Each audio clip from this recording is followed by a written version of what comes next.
The first Pride Cup started in 2014. Started with an idea to just do a rainbow 50-metre line, and it just grew and grew. And many of the people who came were part of the LGBTI community who said that they felt welcome for the first time at a country footy match. And so that was what gave us the motivation to continue to grow it and turn it into a real community festival. It's my son. So as part of supporting Jason, we thought we'd develop something to try and get the message through. So we came up with the Pride Cup idea, put the rainbow arcs on the 50-metre lines, and people come up and say, "Oh, that's great, what you're doing with the Pride Cup." So we just got another goal. Just going to find a spot where we need a bit of colour around the ground. Pride Cup is more than just a flag. As I said, it's really about sort of getting into the communities and sort of changing hearts and minds of people who may not be quite so open. It's really important for me that both my children, one of whom is gender diverse, can both feel welcome and included when they want to participate in a sport that they enjoy. For me, growing up, the football club felt like the last place that I'd be able to come out. Words like faggot and poofta and homo were all considered part of the game when I was growing up, whether it was coming from over the fence or coming from my coach or even my own teammates. What we want to do is show the LGBTI community, especially out in these regional and small towns, that their sporting club is a safe and welcoming environment for them to come to. My one rule for today is everything's got to be rainbow except for this young fella right here. With football it's hard because there's still your blokes that drink beer and look at us a bit strangely and look at all the colour and go, ooh, but I think it's getting better. Footy is a culture, very masculine driven, I guess. Certain people have different attitudes that you're just not going to change, but because we're all changing our attitudes now, our children then have better attitudes as well. So just seeing a bunch of people that could be similar to you. Because I am queer, it feels like my community, and I like being able to say, oh yeah, I can be a friend, I can help you out if you ever need a hand.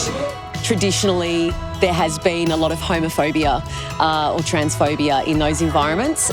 So we run education sessions with each of the clubs. Education session usually just goes through the basics of what it means to be part of the LGBTI community. And it looks at some of the challenges that LGBTI people face when it comes to sport and when it comes to bullying and social inclusion. So PE was the one environment where I remember that I was vilified because I was homosexual.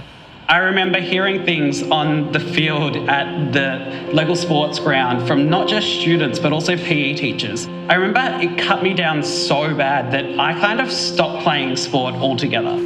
We're still dealing with, Farmer Brown who sits in his tractor and this is probably a terrible saying, but, bulls are bulls and roosters don't lay eggs and that's the way life is. Well, I think we've started to move on well and truly past that. So as administrators, I feel in my role, we have an obligation to bring these things to the table and start talking about them. Because I don't know when and I don't know who and I don't know where, but at some point as an ally, you will be challenged. And when you're challenged, the strength comes from the why. And in my case, the answer to that was quite simple, because it was just the right bloody thing to do.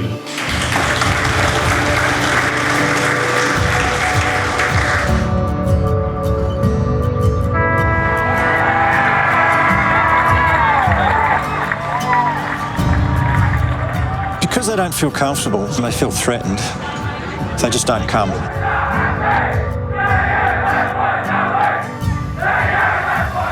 Surely laughter and engagement and inclusion is far better than that option. What we want to do is just to see as many clubs as we can host a Pride Cup, show their LGBTI community that they are a welcoming environment, and obviously to get that education into as many sporting clubs as we can. We think we are making a difference, and I'd have to be honest, in the early days when someone said, congratulations for what you're doing, you're really making a difference, I thought they were just being nice.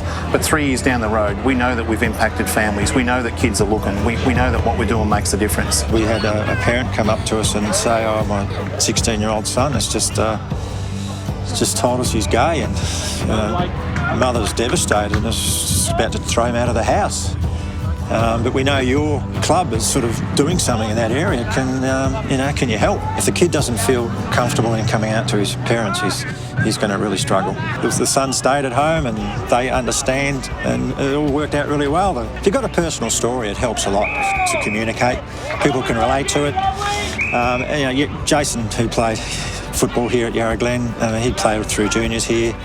They all knew him, so they could really relate to it, and they could see, he's just a normal guy. I mean, his sexuality doesn't worry them. As long as he can play footy, he's welcome.